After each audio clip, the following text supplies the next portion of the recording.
better throw some respect on my name. Gotta remind these folks on the daily, cause I ain't really been myself as of lately. My mind's evolving and my heart is changing. Starting to see the world how it should be. It's positively sweet. What's going on, everybody? Welcome to another episode from Boys to Men. I'm your host, Terry Mr. King, and today I got a special guest on.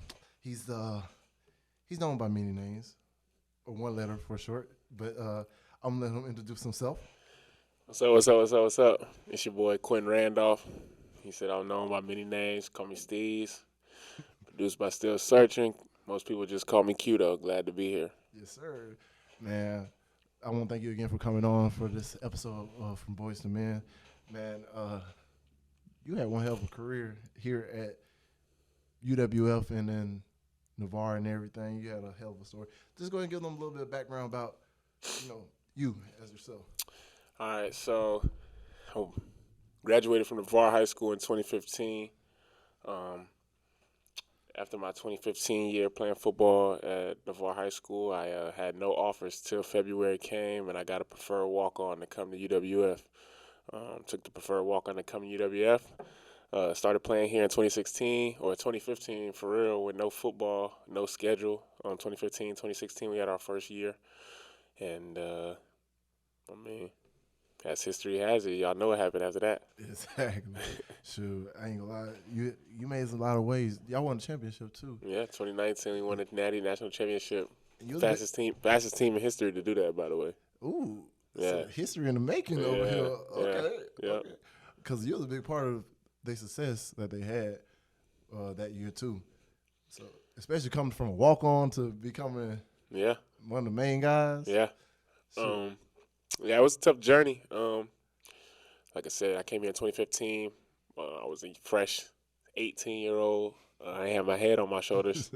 Girls, partying, grades was slipping. So I didn't get the start that I wanted to. I was actually academically ineligible at the beginning of 2016 to start my inaugural career off. So I didn't see the field 2016, 2017. I didn't start traveling with the football team till about the 8th game of the season. We actually went to the national championship in 2017, fastest team to go to a natty. It only took us 2 years. I didn't play that much though. I didn't see the field that much. So actually in 2017, October 2017, I was about to quit football. Yeah, I felt like I wasn't getting a fair shake. I didn't know if it was for me anymore. I lost my confidence on the field. So I was actually going to quit 2017. Thank the Lord I didn't. 2018 came around. We had some injuries at receiver. Some people left. And I got my shot, got my opportunity. And I always said once I got my opportunity, I was going to make the most of it. So 2018, I was kind of in the mix more, kind of made a name for myself. And in 2019, I had that breakout year, that amazing season where we actually won a national championship. Shoot. And I was here for the ride the whole way through. So I remember when y'all was ass, and I remember when y'all was actually doing shit. I was like, well, damn. Yeah. I was proud of. Hey, I was happy either way. Right. But all right. Well, man, let's get into some of these topics that we're going to talk about today. So I know you're big on this main thing, like leaving a legacy. Yes. So tell me more about the legacy you're trying to leave. Well, actually, when I signed Preferred Walk-On to come, I was talking to my dad, and he was like, going to, first off, this your backyard. You're going from Navarre over the bridge, 45 minutes to Pensacola. So he was like, you got a lot of hometown eyes on you, and UWF hasn't even had a team at all, so there's no stats, there's no records, none of that. So he was like, you got a unique opportunity to come in here and leave a legacy, and that's something that growing up kind of was big for him. You got your last name. My dad was big into, the Randolphs. That's a legacy. You know what I'm saying? You got to have a boy. You got to keep the tradition going, type deal. So coming here, I was like, I got a unique opportunity to submit myself, in the record books. When people bring up UWF, I have a chance to, UWF, oh, yeah, Quentin Randolph. Like, you remember Quentin Randolph? Type deal. So that was always big with me because, everybody come and go. Life, you're going to leave this earth one day. Exactly. And it's about what you do on this earth that can cement you forever, that make you a legend type deal. So coming here, I was real focused on that, like leaving a legacy. And actually, 2019 during fall camp, Coach Shinnick, our head coach, had us write down a word, uh, one word that we wanted to describe going into the season that we wanted our season to be. And I actually wrote down legendary. I kind of wish I had the notepad here to show y'all so y'all don't think I'm BSing. But I wrote down legendary. And like I said, since the beginning, it's been about leaving a legacy and being legendary. So 2019, we won it all. I broke a lot of wide receiver records. So I believe that I left my legacy like I wanted to. I agree. I agree. Shoot, because when it come down to me talking with the people now, because I came through three different generations of UWF, Right. especially with the football. I see the wide receivers out there. I was like, man, if you ain't Rod or Steve, I don't know who you is. Right. So I hold you to these two, like, of a caliber, because I was like, y'all left this mark that I said, if you ain't coming like this, man, I don't even think y'all should even playing at UWF. Right. So you did leave that legacy. Right. So, but you just started talking about, like, 2019 and everything. Wasn't you about to go into the draft? I thought you was about to go to the draft. I heard you was training. Yeah. So 2019. After 2019, well, let's backtrack. So I wasn't playing that much those years prior. So going into 2019, I was just excited to play. I had as a kid, I had aspirations to play in the league, but seeing how I had to go D2, I was preferred walk-on. I didn't play that much. And the NFL was the slightest thing in the back of my head. So as the season was going on, 2019, towards the end, and then I had that great national championship game, people was like, hey, Q, like, what's up with the NFL? And I was kind of like, man, it's already 1% of people that make it to the NFL, let alone trying to come from a small school like this. So I was kind of like, you know what I'm saying? NFL, that'd be cool. So after, like, a couple weeks after, the buzz that I was getting a couple weeks after the national championship is what made me realize, like, yo, I might actually, like, have a better shot than I think I do going to the league. I had random people on Twitter DMing me like, hey, bro, I watched the national championship, bro. You are. Like, I got different news reporters hitting me up like, can we give you an interview? Can we do this and this and this and all this other stuff? And Coach Shinnick talking about, hey, I talked to a couple scouts in the NFL that mentioned your name. So I'm kind of like, okay, this is getting realer and realer. So 2019 happened. Go into my offseason training for the NFL in 2020, and then that's when the world changed. Facts. That's when COVID first really hit. We went on lockdown. So that was a weird year for the world, not even just America or nothing. It was a weird year for the world. So my pro day actually got canceled a week before, like exactly 7 days before my pro day was supposed to happen. My pro day got canceled. The NFL didn't allow nobody to travel due to COVID. We was going on lockdown. So that put a little deterrent on my process. But I was still excited. I was still thinking that there was hope, And then actually 2 weeks before the draft, the Jacksonville Jaguars called me. Now, I missed their call. I didn't know what the number was. Yeah. I missed their call. They left a voicemail. I forgot Buddy's name, but he was like, hey, I'm a scout for the Jacksonville Jaguars, just calling you. Give me a call back when you can. So I'm rushing, like, damn. Like, calling back. He's like, yo, we like what we saw on film. Blase. We just want to let you know that you on the draft board. Like, we got you on the draft board for, like, later rounds, like 5 and 6. So, like, stay by your phone, whatever day that was, Wednesday of the draft, whatever. He was like, stay by your phone those days because we got you on our board. So now I'm like, damn, like, shit about to get real. Yeah, this is real life. Like, I'm like, I know not many people get these calls, like, and I know, like, the dudes that people know they go into the NFL, they probably get every team calling them. But for me, I was just like, my story, I wasn't even playing. I only played 2 years for real at UWF. But so that call with the Jacksonville Jaguars happened, so I was like, oh, snap, like, this is real. Draft goes by. Of course, I didn't get the call. And then I was hoping to get drafted, get signed as a free agent, as an undrafted free agent. Things didn't work out for me. Going into the NFL, I didn't realize how much of the business side that you need to know. You know what I'm saying? 'Cause at the end of the day, that's a business. That's a $1 billion business. Right. So, excuse me. I had an agent and all that stuff, but agent wasn't up to par like I believed he should have been, and things like that. So, COVID, agency, business, all that stuff happened. Nothing panned out. So then I was in a kind of a slump. Like, man, like I would just feel like I deserved some type of shot. You know what I'm saying? But everything was getting canceled. That whole year of NFL, there was nobody in the stands. Like, it was a super weird year.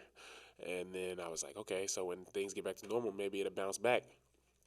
2021 came back. They had this year just now, and nothing shook for me. So I was like, man, kind of in a slump, like in my own head, like, you know, playing football for over a decade. It's like, Right. it's all I know. So, like, then it was like, I just went 2 years without playing football. Like, this is mad weird. I ended up firing my agent, though. So I was just like, you know what I'm saying? I really just got you on contract for no reason. Like, I know he was probably trying and all that stuff, but he would. For the season I had, I feel like it wouldn't have been that hard to, you know. Market you. Yeah, Yeah. straight up. So, but nah, nothing panned out from it. I don't want to say I went into a depression, but like I wasn't, I'm saying I wasn't really myself. It was kind of hard, you know, going around and people being like, Q, what's up, man? Like, anybody call you? I'm like, nah. Q, what's up, man? You should be in the league. Appreciate it. Like, Q, what's up, man? Da-da-da-da. Yeah. And then it was kind of like real life hit, and I was like, man, I got to get money. I can't be sitting here pouting about the league. But after that, that's what it was. Yeah. Because, especially like the hopes got up. Right. And they got toyed with in a way.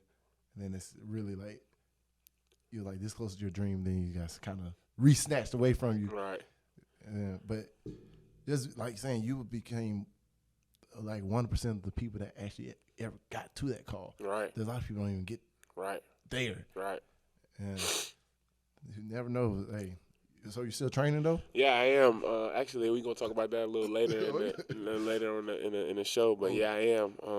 Okay. But yeah, yeah. So like you said, 1% of people get that call. So like, even on my darkest days where I was like, man, like watching an NFL game, like I'm like, that boy just dropped the ball. Like, I would have caught that.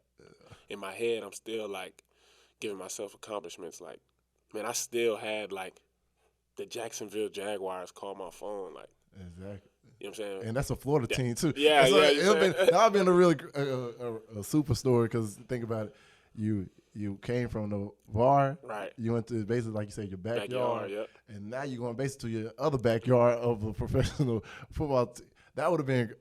Look, that was like something that really just like out of the movies. It can't even be written right, but it's real. Yeah, and the boys only won 2 games. Jacksonville, that's what you get. But They try to sign Tebow. Yeah. That's the problem. But nah, I just kept trying to give myself, I don't want to say a bit of closure, but I was like, you still did tremendous stuff. Like, that's never going away. Like, they can't take my natty from me. Everybody knows how close I was to going to the league, and people still out there still believe that I should have been in the league, and I believe so. I can't take that away from myself. And you never know. Right. What's the future hold? You never know. But let's go ahead. All right. So we talked about a little bit after, football in 2019, the highs and lows, the roller coaster ride you've just been on. Right. But I ran into you at the UWF football game when you was DJing. Yeah. So that kind of threw me for a loop because Yeah. I was just like, wait, what? He a DJ now? But I remember he was doing stuff at in 383 or whatever room y'all was in at the Knicks. Yep. You're producing little stuff. Yep.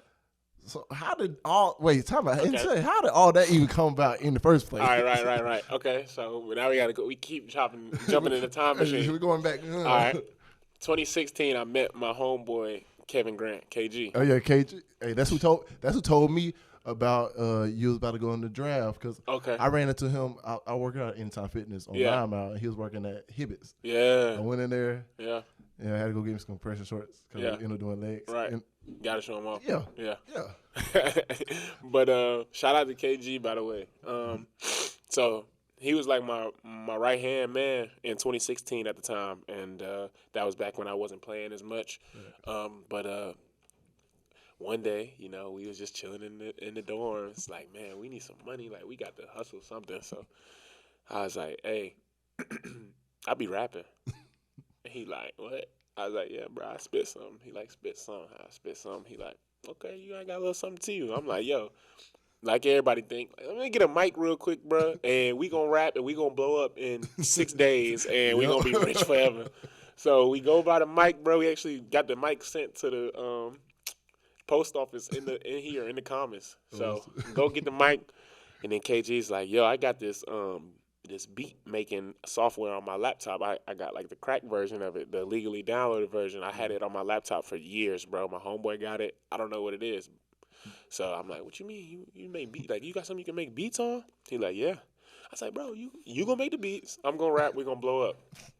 So KG, he like a geek. Like, he real smart when it come to technology. So, excuse me, he figure out it's the software called Fruity Loops Studio, FL Studios, real famous. A lot of your favorite deep, you know what I'm saying, producers they use that. They use that shit. So KG go to learning YouTube how to make beats. So I'm a real impatient dude. Something I got to work on. So I'm like, dang, KG, like, come on, bro. Like, you know what I'm saying? We got the mic. We ain't recorded nothing. He like, yo, it's hard to make beats. Like, I'm learning. So I'm like, dang, bro. So the first couple beats KG made, of course, they wasn't it. Trash. Right? Yeah, they wasn't it, bro. I'm like, I can't rap on this. So I would have him. He'd be cooking up a beat all day. One beat would take him like 3 days. But, I mean, we was just learning. So, like, I should have, you know what I'm saying, been patient with the man. But I would hear the beat like, nah. Let's go get something off YouTube, bro. Like, I got to go get an instrument off YouTube. You can't cut it. So that went on for a couple weeks. And then I didn't really understand, like, the ins and outs of some music. Like, I had to learn how to engineer my vocals. Like, I thought I'd just get on this mic like this, rap it, you could put it out. So we kept going back and forth. Now we start arguing. I'm like, I can't rap on your beats. He like, how about you make your own beats? I looked at the software like, boy, that look like Chinese.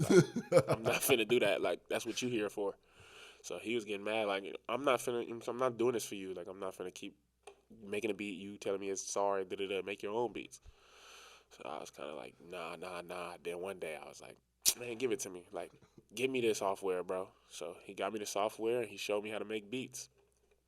So then I put the rapping to the side for a little bit, start cooking up on the beats, and I was making complete trash, doo-doo. But I was releasing it. Like, I'm just, like, hype. Like, y'all, I can make a beat. It was trash, garbage can. If I could go back, I would never have released that. But, so that was 2016. So 2016, me and KG started our whole music journey. But in this meantime, we were still playing football. Yeah. So it's kind of hard to find a balance because football, job, like, we was doing that all day. Yeah. From sun up to sundown, and then we would have to go in the Tutor. dorm. Yeah, tutor in study shit, hall. yeah. Then go back to the dorms and kind of try to be quiet because we can't be blaring music because people go, you know what I'm saying? Yeah. So we started the music. My coach wasn't too proud of it because, like I said, back then my head wasn't on. I wasn't getting good grades, and I was doing this music stuff too. So he was like, "Where's your focus at?" Like, anyways, so since 2016, I've been producing. So I'm on my 6th year producing. Anyways, me and KG steadily getting better and better and better and better and better. Then 2017, we actually made like a UWF football theme song, right? With Twan, my boy Twan, who was one of the best rappers I knew. I wish he would have stuck with it, but whatever. Yeah. We made a beat. I made a beat in fall camp one night after fall camp. And that's crazy because fall camp go from like 7 in the morning to 11 at night. So that night I got home. I said, I'm finna make a beat for the football team. Made a beat. Took it to KG the next day. He heard it. He like, oh, this hard. Let me put something on it. Let KG put something on it. Took it to Twan. I was like, yo, rap on this about the season coming up. And we're going to drop it like it's, you know what I'm saying? My thought was, we're going to make this. I'm going to get it to Dave Scott. Dave Scott going to play this at the Wahoo Stadium. We going to, you know what I'm saying? We getting revenue, right? We getting it, you know what I'm saying? Make the song, took the song, and then Coach Shinnick, like, listened to it. Coach Shinnick, like, this kind of smooth, like. Now Shinnick playing it at practice. And then that year in the song, we was talking about how we was going all the way. That year we went to the Natty. Yep. So that was kind of like a point in our music career that people was kind of like, y'all doing something. You know what I'm saying? Like, it still ain't there, but like, Keep going. You know what I'm saying? Yeah, like they done made a whole song like that's getting played at practice. Like y'all made this beat, like this beat kind of, you know what I'm saying? Yeah. So throughout the years, we just been progressing, and like I said, now I'm on my 6th year. I think my beats are cold now. KG beats cold now, but we steadily was trying to gain respect from people around us, our peers. Like they really like now people you come up to people like you know what I'm saying, Q be on that music shit. Like Yeah. KG be on that music. Like that's something They do. we didn't want to just be known as athletes. Like Yes. you know what I'm saying? We wanted to have more to our character. More than the athlete. Right. So Back. back to the DJing where you caught me at. Yeah. Y'all know y'all was throwing them 484 parties. Exactly. That was like, damn, we could have had a whole nother DJ. Because our whole problem was, out of all our DJs, all right, we had kicked one out because something. Right. The other one was traveling back from Tampa. Okay. And half the time he wasn't making it back here. And Right. then, like, he's not here on a day-to-day, so he can't really. Right. And then the other one trying to throw parties to everybody else, too. So I was like, bro, we got stuff planned. You already booked out. So how the heck you going to be a part of the thing? So I was like, because I knew y'all started doing y'all shit at 466 or yeah, whatever. 466 right. or something. I was like, oh, shit. But see, when we started doing the beats, Yeah. KG was always like, bro, you need to DJ as well. And I used to be like, damn, like I'm just learning the beats. Like DJing is a whole another thing I'm gonna have to learn. Like, damn, I don't got enough 24 hours to learn that. Like I'm still learning this. He used to be on my ass like Q. Yeah. Look, DJ, bro, like you know what I'm saying? Because we would throw parties in our room. Exactly. Everybody like Q, get on the aux. So he like, bro, they come to you for your music. Why you don't just learn DJing? He's like, I'll go half on you with a board. That was for like years. Yeah. So 2019 summer before the season. Wait, yeah. Or was this after the season? It had to be before. I can't remember. Okay. Whatever. I took a trip to Virginia. Okay. That's where I moved from to here. I moved from Virginia to Florida. Yeah. So I did elementary school in Virginia. I'm still tight with my elementary school Homies. homies. Still tight to this day. Shout out Jay Spady, Jeff, Cam. Shout out to y'all. So I went back up there. My boy Jordan's a DJ up there. So he got a room where he just got the board. So that whole weekend he was just spinning. I'm just watching like, damn, that shit is hard. Like he going crazy. Like I really think I could do that. So I'm like, teach me. So he teach me the basics. I order from Amazon a board. The next day. Come on. When I touch back down to Florida, The board is already there. come on, I need it. So got home, got the board. I showed KG. He's like, bro, this is 5 years too late. I'm like, man, but hey, it's here though. Better late than never. Exactly. Learn DJing. I wasn't as acclimated, you know what I'm saying, as I am now, but I felt like I had a good understanding. So one day I hit up Shinnick like, hey, let me come DJ a practice. And Shinnick's out, you know what I'm saying? Shinnick rock with me to this day. Shout out to you, Coach Shinnick. He like, come on. He like, come on. Like, I don't care. So I was like, bet. Go out there, we DJ, turn them boys up. Garen, you know Garen, like, yeah. I think Okay. I know you're talking about. Yeah. Yeah, like head of game ops or whatever. Yeah. Garen was actually walking his dog at that practice. So he heard me DJing.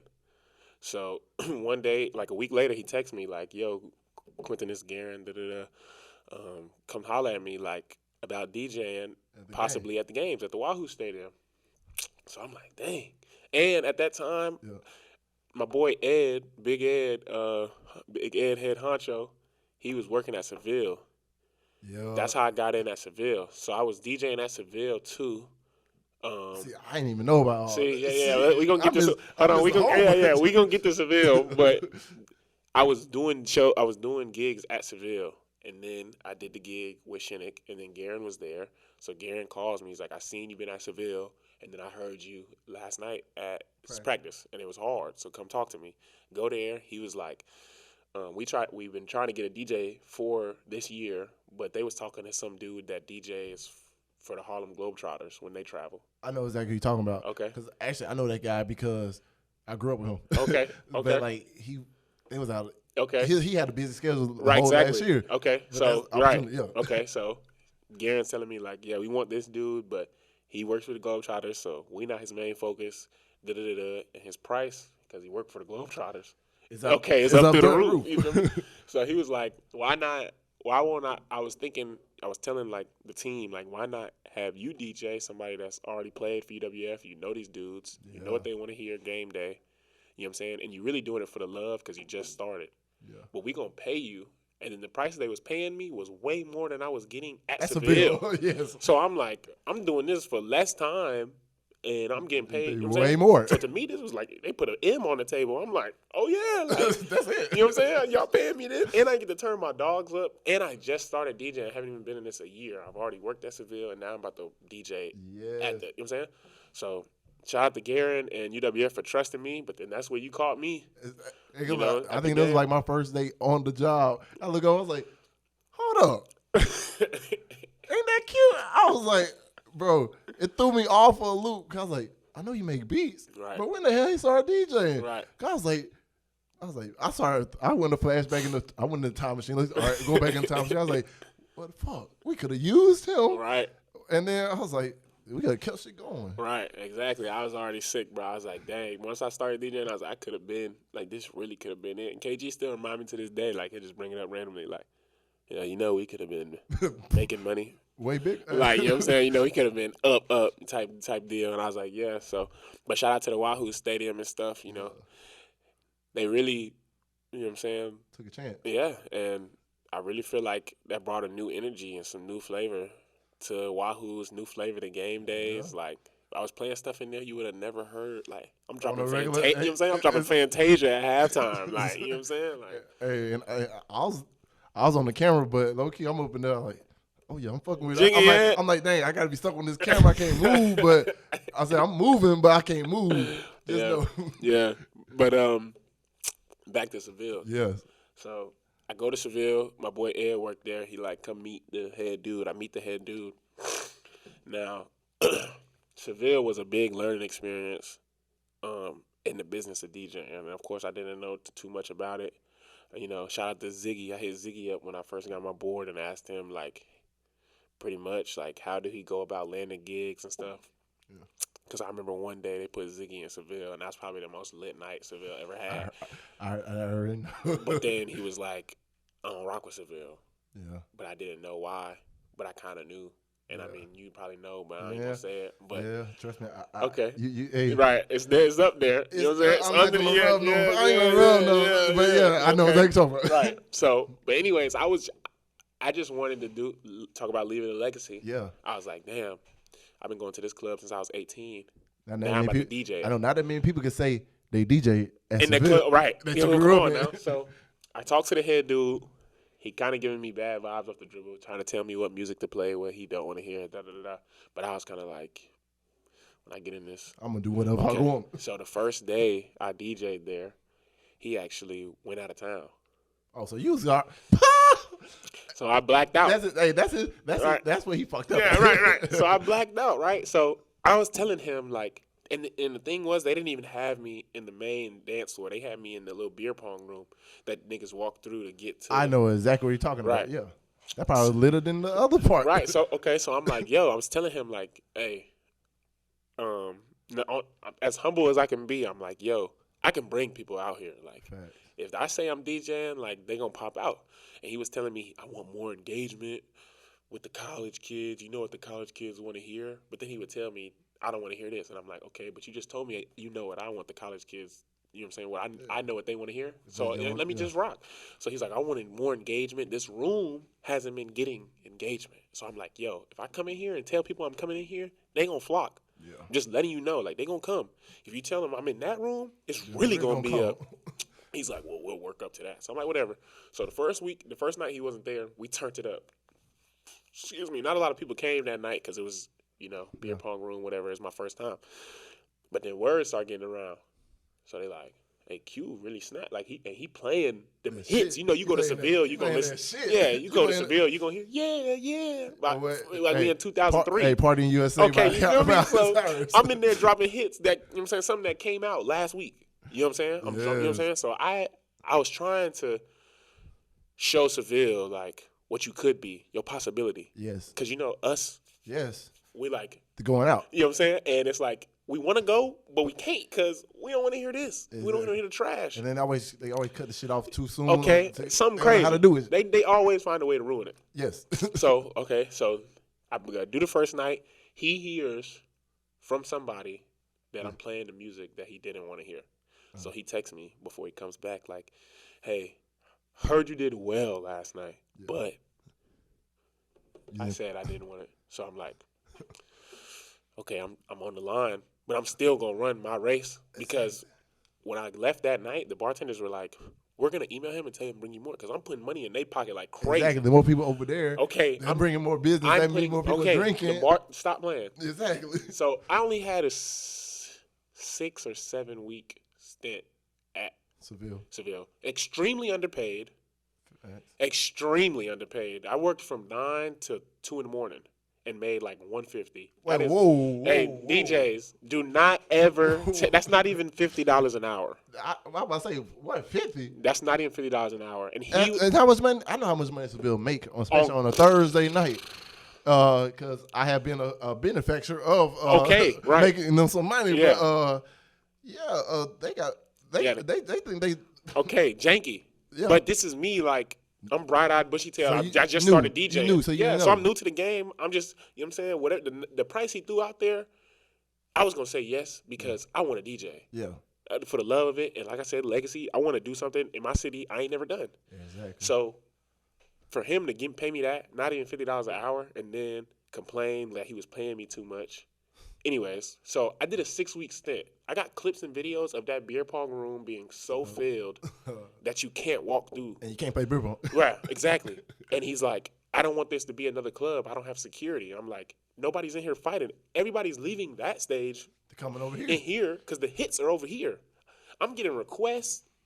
That's the most engagement that I've ever had. There's the most engagement that room's ever had. I got people coming up to me like, what's your name? Let me follow you on Instagram. Let me DJ my party next weekend. You know what I'm saying? Do this. You playing them hits, bro. Like, da-da-da-da-da. So I'm like, I'm doing well. This last week of Seville, I DJ'd there. I didn't DJ. He said, let's have a meeting before. And I already knew he was going to try to get on me by my music. So we had a meeting before the night started, and it didn't go the way I wanted it to. Yeah. He wouldn't open up his eyes and realize, like, you know what I'm saying? He told me, like, you're bringing in more revenue than we've ever had, but you're not doing it my way. Well, that means your way is not obsolete and needs to change. Right. So I was like, what's the problem? I was like, wait, so what's the problem? So, yeah, but I'm so frustrated. KG there with me. KG like, bro, don't snap on bro when we have this meeting, bro. It's not worth it. So I'm like, okay. So Buddy just cranking up on me, getting mad. I'm trying to hold it in, so I'm laughing. He's like, I can tell that you're not understanding what I'm saying. I'm like, I don't. So he was like, so what's it going to be? You're either going to play and what he called it, rock and roll listening music. He said he wanted to have the beer pong room play music that they would play at Hooters. I said, but these kids aren't coming here for that. But anyways, he was like, we going to do that or we not going to do nothing at all? I said, all right, we'll cut ties. I guess we ain't doing shit. So I was like, we'll cut ties. And he was all upset. And I had to let everybody know, like, yep. It's the reason why I'm not coming back to Seville. Exactly. And that was my stint at Seville. Some things just don't never change. Ever. And Seville is one of those things that will never change. Ever. And the thing about it, I ran into a girl who actually best friends with the niece or the granddaughter of the dude. Yeah. I'm just waiting for the dude to die. So if she take over, I can sneak in. I was like, hey, baby, you know what?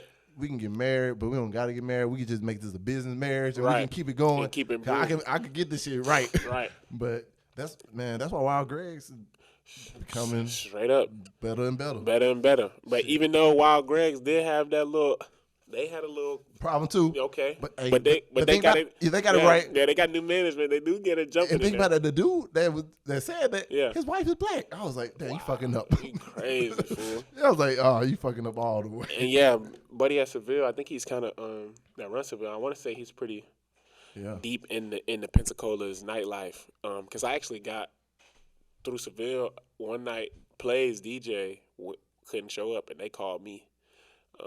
And I went and turned play out. Damn. But I ain't play be the spot.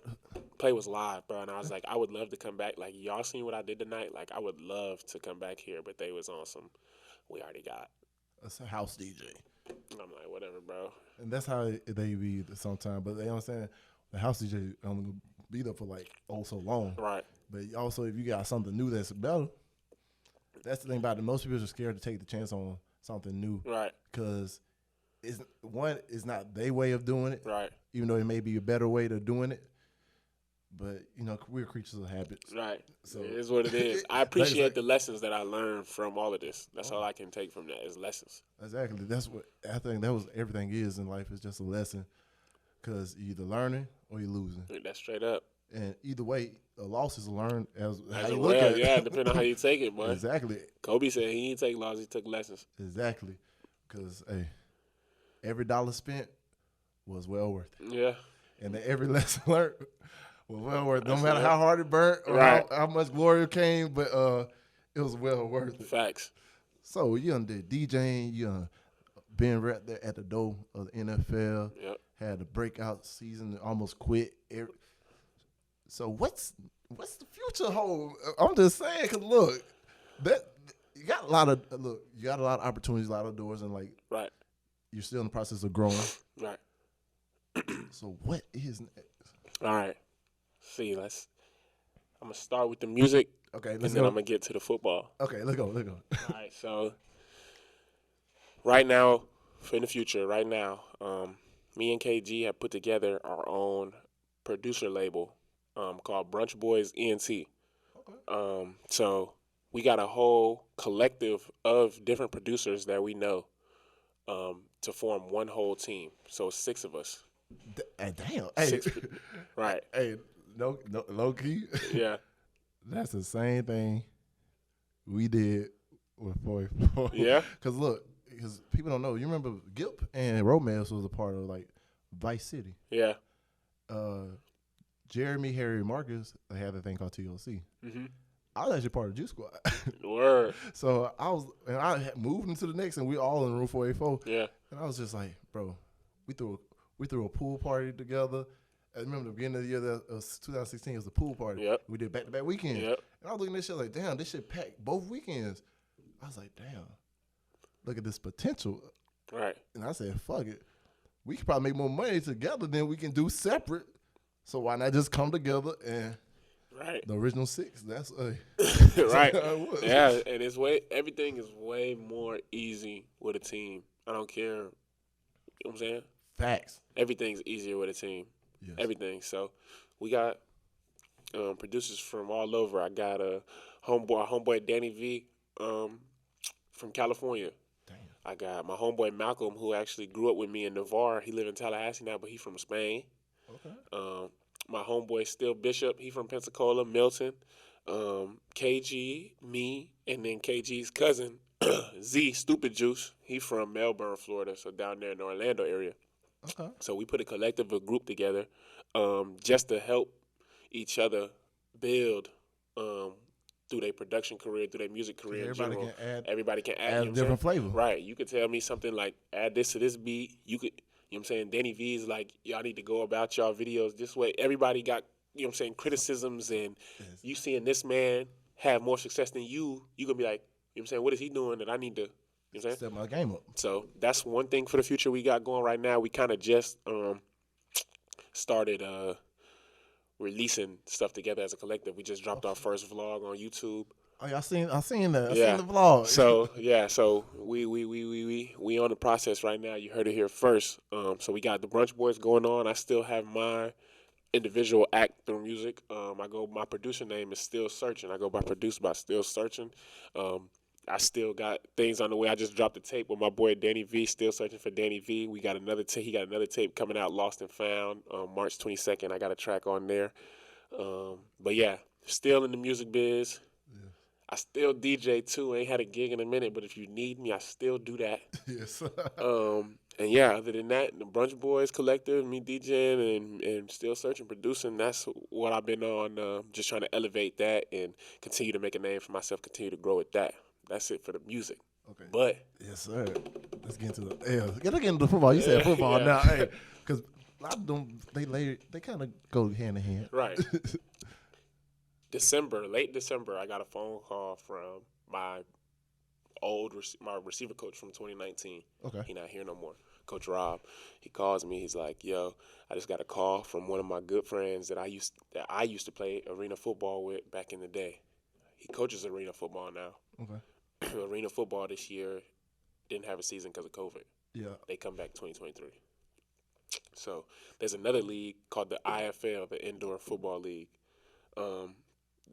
His homeboy that coached AFL, of course, had to take the year off from AFL because it's not no season this year. Yeah. So he went to the Indoor Football League, and now he's coaching this year at the Indoor Football League since he can't coach in the arena. Okay. So he's like, yo, he just moved over to this team in the IFL. They recruiting. He said he seen your highlight film on Twitter. He know me from Back AFL. then, yeah. He was like, what's up with Q? I just watched his film. Ain't no way this man don't got cleats on no more. Exactly. So I actually had Indoor Football League offers coming out of college, but I was like, what the fuck is that? Yeah, Okay. and I'm trying to go to the with NFL, that. right? So kind of neglected them. But this one just felt different because of the way that it came. Like, I feel like it was a sign from God. Like, it wasn't an email like, this is the Indoor Football League. Come try out for da-da-da-da. Yeah. This was a direct call to this man to get to me. Like, I seen Q. I'm calling you because I know you, and you coach Q. Yes. So what's the deal with that boy? I need him. Yeah, I need him. He's a dog. Like, call him and ask him if he's still trying to do some league stuff. Whoop-de-whoop.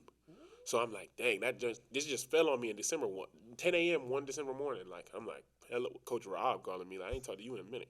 He like, so Q, what you want to do, bro? Like, he's like, I know it's the IFL. Not that people know about it. It looks kind of low. You know what I'm saying? You're not going to get paid that much. Whoop-de-whoop.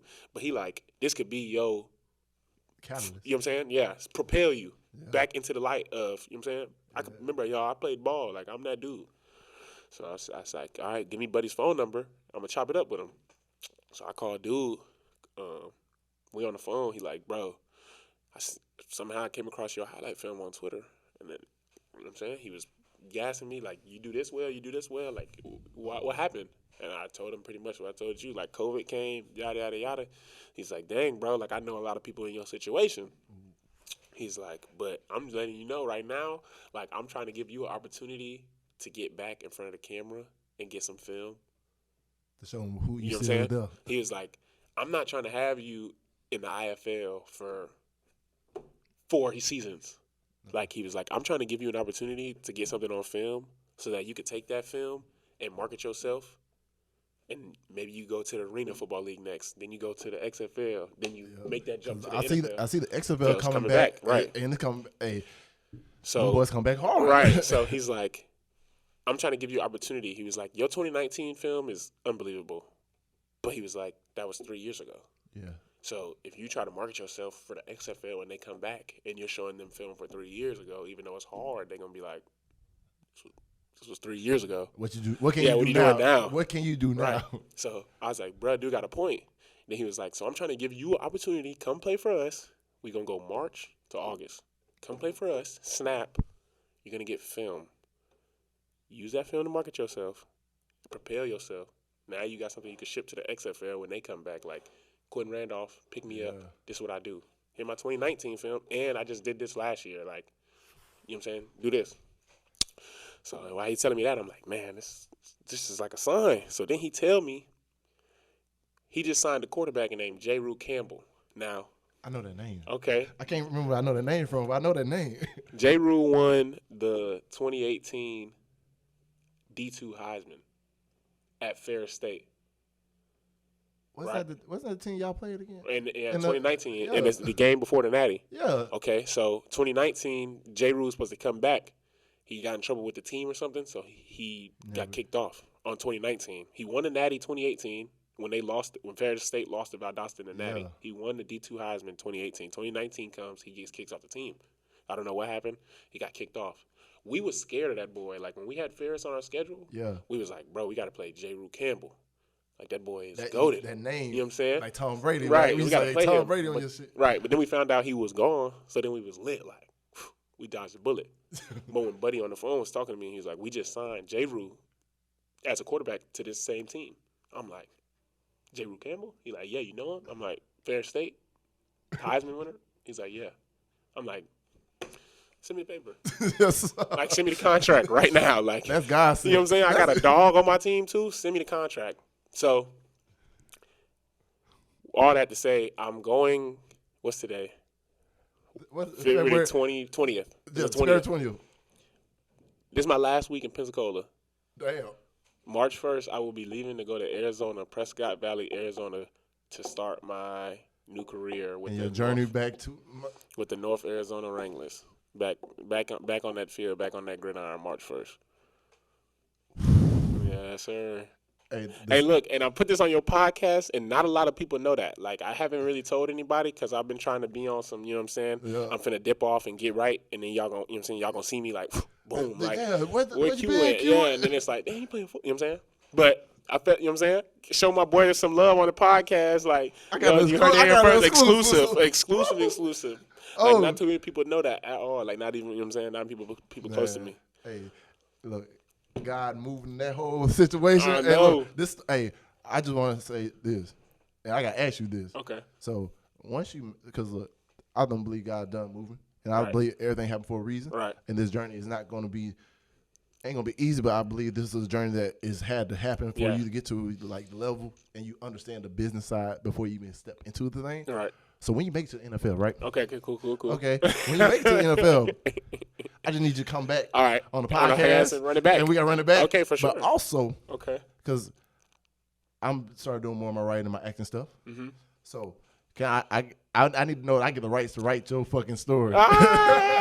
And bring it to the big screen. Okay. Hey, Look. You're going to be my first option because Yes, sir. I had already said once I get to the league that I was going to write a book on my journey in my life to the league.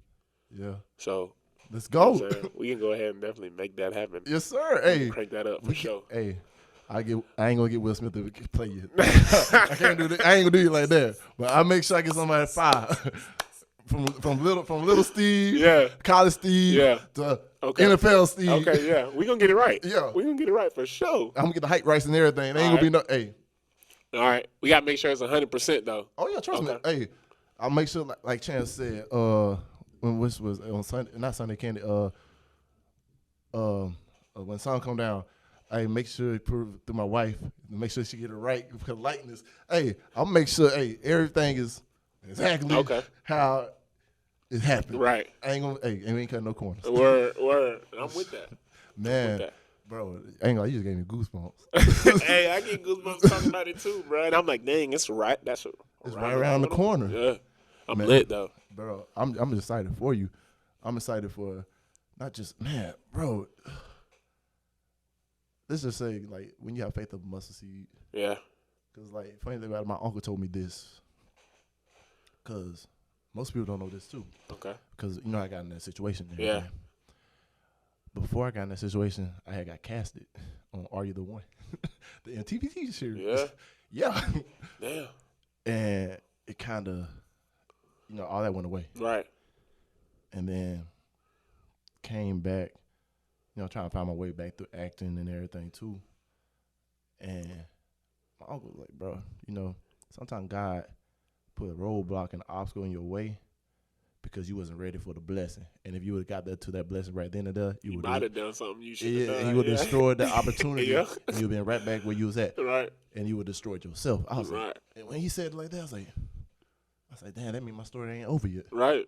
So everything that happened, Yeah. it was just a roadblock to get you spiritually and mentally ready to understand that, man, this what you about to take over, man, remember who the praise go to. Right. And that, man, through it all. And I done always had your back. Exactly.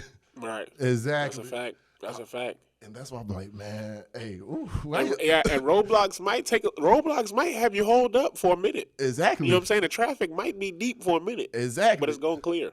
And when it do, you got to be ready. And that's why I tell people all the time, like even my co-hosts and like everybody else, like in class. I feel like I'm more like a mentor now when I'm in school. Yeah. And I'm in like the young You a kids. little more grown. Exactly. I just turned 30. Yeah, So I'll be like, yo, you just gotta be prepared for the opportunity when it presents itself. Cause you never know when the opportunity gonna present itself. So you gotta always be ready to take advantage of the opportunity in the lifetime of that opportunity. Sugar Hill Gang, old school rap group. They said, if you stay ready, you ain't gotta get ready. Oh God, Straight up. man. Oh shoot, I don't even, bro. That was just some. I don't even know what to say. Man. You got me over here. Like, bro, I'm just excited for you. I'm just glad to see this happen. Yes. I appreciate Hometown that. story. Yes. Yes, man. But anything else you want to tell these people, man, other than like what everything else? Yeah, really. No, I don't really got much to say. I just want to, you know what I'm saying? I never really, I look back at a lot of interviews I did. I never really got to like say thank you for real. I mean, I tried to, but like, thank you. You know what I'm saying? If anybody watching this, if you supported me, like, through anything, you bought a ticket to come to a game, you clicked on a link I told you to click to watch my beats or hear my beats. You know what I'm saying? The shorties that, you know what I'm saying, gave me hugs and stuff in the dorm rooms, like, you know what I'm saying? Everybody that helped me on my way to where I am now, like, thank you. Even all the enemies, like, Yeah. you know what I'm saying? All the bad things that people done did to me, like, I appreciate that, like, for real. And, yeah, and to my boys that's going to the draft this year. Yes. Like we said, roadblocks, Happen. they could be there for a reason. Yes. So I want all my dogs to make it. I'm really excited. We got that boy D Bell who's been doing it. I mean, Facts. he might be the first one to break that code of getting drafted. Like, Damn. he done played in the Shrine Bowl. He played in the NFL PA Bowl. Like, them some big Bowls. them Big the time, biggest, them NFL Network TV. Yeah. So Yeah. like, to see that boy do that, it's like amazing. He gonna open up that door for the rest of the people that's coming too. Because if he come do pro day here, he bringing them scouts. Now you got eyes on, you know what I'm saying? Eyes on D2, just like they going on HBCU. Right, exactly. So I'm like, shout out to all them boys that's going to the draft this year too. Keep your head up. I know that's coming up. They got they joint March 11th. Yeah, because actually they was out here this weekend on Friday. Yeah, the Exos The dudes. Exos Yep. getting shit ready Right. for that. Right. So, hey, It's about that time. It's about that time Yep. that we open up another door. Yeah, it's next chapter. March, April, May, June. That's a big time Yeah. in your career. Because you could be, you get drafted. It's your pro day. Then it's you can get drafted. Or if you don't, then it's you getting picked up for training camps. Yep. And then you get that one opportunity. And when he's Don't miss your chance to blow. Hey, I'm about to say Eminem. Don't miss that shit. Oh shit. So question. So now you're looking back at it now. Yeah. Connecting the dots. Okay. Was it all worth it? Whew. And that's a question that I think about all the time. Yeah. I think it was worth it. I ain't see it as a jit, you know what I'm saying? Because I was 18 years old. I thought I was the hottest thing since sliced bread. And I'm like, we all get that. Right. Like, I'm not playing. Like, you crazy? First off, I was mad I had no offers. Like, y'all really trying me? Like, look at my accolades in high school. Like, whatever. But, yeah, I think it was all worth it. You know what I'm saying? Because it's like, one, you know, they say you can't take that natty from me. Like, Yeah. that's never going nowhere. That's in the history That's books solidified. forever. Yeah, like, you can never take that from me. And that was the school's first. You know what I'm saying? The first. The first one off the dribble. So it's like that's crazy. That makes, of course, that makes it worth it too. But another thing that makes it worth it is the journey. Like, I get to tell people about my journey. Like, and it wasn't always sunshine. So for somebody else that could be coming up and they could see my story and be like, dang, like, so if they hit a roadblock, they can be like, damn, I remember Q didn't play for 2 years.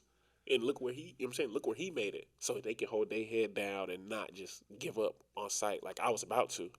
But yeah, it was definitely all worth it because, like I said, the bumps, the scars, the bruises, they tell stories, man. They good enough stories for you to be like, come hop on my podcast. Oh, so, I knew you know just off of personal alone, like, man, something that you want to have to tell me that's going to connect to some young man that's going to probably go through the same thing, like you just said, Right. that you went through. Right.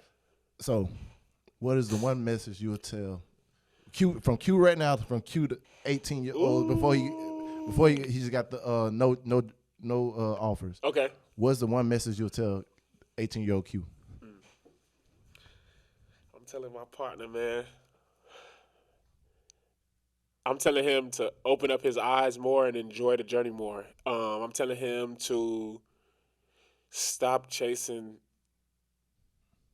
You so blind to chasing the end goal that you gonna miss all the steps that you took to get here. Like, I ain't cherished enough of the things that I went through to get to where I'm at. Like, I'm gonna tell buddy, like, you know what I'm saying, really just relax, bro. Like, it's cool. Like, it's real. It's really okay. I know you're not where you want to be, bro, and that's okay. That's a great mindset for you to have, that you upset you're not doing what you're supposed to be doing.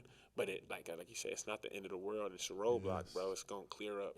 So I would tell, bro, like, cherish everything, bro. Like, that end goal is coming. Like, you're already a determined dude. You know you're gonna get to the end goal, but you run into the end goal like this. Eyes closed. Yeah, you missing all of this, bro. I missed out on relationships with people. I've ruined relationships with people. Like, I mean, and those things happen on your way to the top or whatever you do in life. You know what I'm saying? But there was some that I ruined myself, you know what I'm saying, being hard on myself, that I'm like, dang, like, that's something back I would have told myself back in the day, like, it ain't even worth it, bro. Like, it ain't even worth it. Relax. That's the main message. Relax. Relax. Yes, sir. Man. Oh, yeah, on that note, man, I'm going ahead. We got to end this episode right now, but I'm always going to leave y'all with this one message. Dream big dreams, because small dreams have little magic. And how big would you dream if you know you couldn't fail? And remember, I love y'all. I thank y'all. I want to thank Q for coming on and giving us the exclusive, telling his story. I know he touched somebody watching this. Word. Somebody watching this right now that needed to watch this, so Word. I just know.